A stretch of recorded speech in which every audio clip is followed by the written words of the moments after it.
Bonjour à tous et bienvenue dans cette partie de la formation. Nous allons continuer et cette fois-ci, on va écrire voilà, un algorithme qui va permettre de convertir une chaîne de caractères en majuscules. Donc ça, c'est la question 5. Donc j'ai tout rangé dans le dossier TP1. Donc question 5, c'est là. Donc ce que nous allons faire ici, je suppose, hein, si on a par exemple Alice comme ceci, on donne ceci à notre algorithme, ce qui va se passer, c'est que ça va nous retourner quelque chose comme ceci. Alice comme ça. Donc voilà ce qu'on a envie de faire. Donc on pourra mettre ici def et puis on pourra mettre le nom de la fonction. On pourra mettre ici convert to upper. Voilà, tout simplement. Ça va prendre ici la chaîne. Donc je peux mettre ici allez, value par exemple, ça change un tout petit peu. Et puis là maintenant, on pourra tout simplement retourner voilà, la chaîne sous forme de majuscules. Donc il faut savoir que en Python, il y a des fonctions qui sont déjà prédéfinies sur les chaînes de caractères. Et au nombre des fonctions, nous avons Hopper. Hopper va nous permettre tout simplement de transformer une chaîne en majuscule. Donc ça s'utilise sur les variables qui sont des chaînes de caractères. Donc dans notre cas ici, on pourra prendre ici value.hopper. C'est tout. Donc on pourra le retourner tout simplement. Je peux faire ici un return de ça et ce sera bon. Donc ce faisant, je peux revenir ici, mettre Python et puis TP1 et là j'irai sur le fichier 16. Donc si je l'exécute pour l'instant, rien ne se passe. Donc je peux rapidement ici tester ma fonction en faisant ici un print de convert to upper et là je peux mettre ici Alice comme ça. Donc en faisant ça, si je réessaye ici, vous voyez que c'est bien en majuscule. Parfait. Maintenant l'opération inverse c'est lower. Donc imaginez que nous voulons par exemple convertir voilà, une chaîne en minuscule. Donc je peux mettre ici convert to lower. Bon, c'est pas demandé, mais je préfère quand même vous en parler tout de suite. Donc là, je peux mettre ici lower comme ça. Donc si nous l'utilisons par exemple sur cette chaîne-là, qu'est-ce qui va se passer? Je reprends ici et là, vous voyez que tout est en minuscule. Donc si je mettais peut-être tout en majuscule, par exemple, Alice comme ça, normalement, le lower va simplement tout mettre en minuscule. Donc là, c'est bon. Maintenant, vérifier si une chaîne est un palindrome. Alors, je ne sais pas si vous savez ce que c'est qu'un palindrome. Donc, on peut, si vous voulez, je vais vous montrer ça tout de suite. Alors là, je vais sur n'importe quel navigateur. Donc, quand vous avez des algorithmes à faire, n'hésitez surtout pas d'aller faire des recherches pour comprendre déjà ce que vous avez à faire.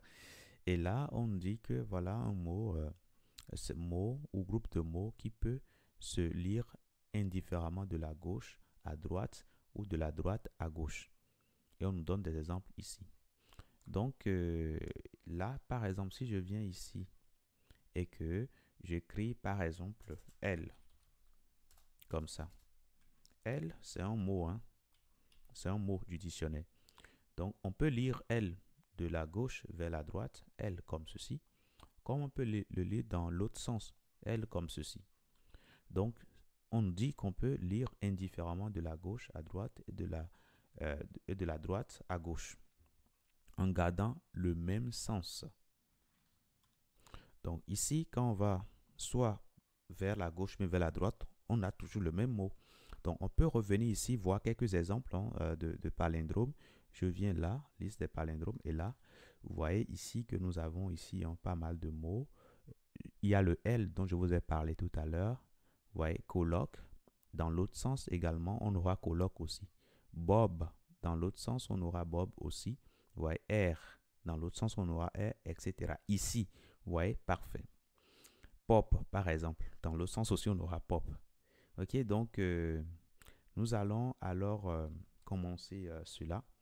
Donc, on va mettre la définition de la fonction def is palindrome. palindrome. Voilà. Et puis, il faut nous donner ici la valeur, donc value, à nous maintenant de répondre. Donc, ce que nous allons faire, comment est-ce qu'on sait si, voilà, voilà, une chaîne est un palindrome? Il nous faudra simplement, tout simplement, regarder cela de la gauche vers la droite et dans le sens inverse pour voir si c'est les mêmes mots. Donc, nous pouvons alors inverser le mot tout simplement et on va le comparer avec le mot initial.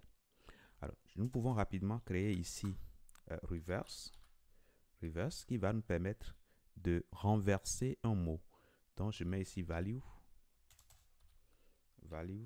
deux points, et ici, on pourra renverser ce mot qu'on a ici.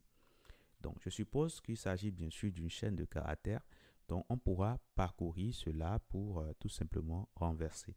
Donc, je peux mettre ici résulte qui sera une chaîne vide. Et là, on pourra parcourir avec for element in value. On parcourt chaque élément de value. Et puis, qu'est-ce que nous allons faire? Nous allons simplement ajouter l'élément sur lequel on est au début de cette chaîne-là. Donc, je peux mettre alors ici résulte, et je vais simplement faire égal à l'élément que j'ai reçu, donc element, et je vais mettre le résultat à la fin. Voilà, tout simplement. Je sais que ici, j'ai une chaîne de caractères et le résultat aussi, c'est une chaîne de caractères, donc la concaténation va se faire correctement. Donc, ceci me permettra alors de renverser une chaîne. Je peux l'essayer tout de suite pour voir si tout fonctionne bien. Je fais ici print. Et là, je mets par exemple un mot, merci par exemple. Donc, je fais ici reverse du mot merci. Donc, qu'est-ce qui va se passer dans notre algorithme? Le premier élément sera tout simplement M. Donc, comme nous avons une chaîne vide, ça dit qu'on va mettre M et concaténer avec une chaîne vide. Donc, le résultat va être M. OK? Donc, ça, c'est le premier tour de boucle. Deuxième tour de boucle, le élément va valoir E. Donc, on va prendre l'élément qui est E et on va mettre derrière, on va mettre M. Donc, on aura EM. Lorsqu'on va revenir encore, le élément ici va valoir R. Donc, du coup, on va mettre d'abord R et après le EM qu'on avait tout à l'heure, on va le mettre de l'autre côté, etc., etc. Donc, je peux rapidement essayer cela. Donc, je mettrai Python TP1 et puis là, on est sur 17. Et là, lorsqu'on exécute ici, nous avons un petit souci parce qu'on n'a pas retourné quelque chose. Donc, à la fin de notre fonction, il va falloir retourner la valeur qui est attendue. Donc, si je fais cela et je reprends ici, vous voyez que ça nous a bien renversé. Donc, nous avons d'abord I, après nous avons C, après nous avons R, après nous avons E, puis nous avons M. Parfait. Donc, ça se passe bien. Je mets ici junior, par exemple, on réessaye ici. Et là, on voit J d'abord, U, N, I, O, R. Donc là, tout s'est passé correctement. Maintenant, pour voir si quelque chose est un palindrome, alors il faut renverser et voir si voilà, le contenu est le même que ce que nous avons au départ. Mais bien sûr, il faudra prendre le temps de tout transformer en minuscule d'abord pour pouvoir le faire. Donc, c'est ce que je vais commencer ici par faire. Je reviens ici. Je reviens là et je peux décommenter. Donc, value qu'on m'a donné, je vais simplement le transformer en minuscule. Donc, je peux mettre value qui sera bien égal à tout simplement value.lower. Lower me permet de transformer cela en minuscule. Et maintenant, moi, je vais simplement dire, je vais regarder si value qui est en minuscule, est-ce que c'est égal à quoi? À reverse de value que j'ai déjà calculé, que j'ai déjà défini tout à l'heure, le reverse. Donc, si les deux sont les mêmes, alors en ce moment-là, qu'est-ce que je vais dire? Je pourrais retourner, donc je fais un return de, et puis là, je vais indiquer le mot, donc value Donc, le mot, deux points. Et là, je mettrai value, voilà, le mot value. Et puis là, je vais concaténer toujours. Et je dirais est un palindrome. Est un palindrome. Voilà, tout simplement. Le cas contraire, donc je serai dans le else. Ça signifie que le mot n'est pas un palindrome. Donc, je peux remettre ici le mot ça n'est pas un palindrome. Et c'est tout.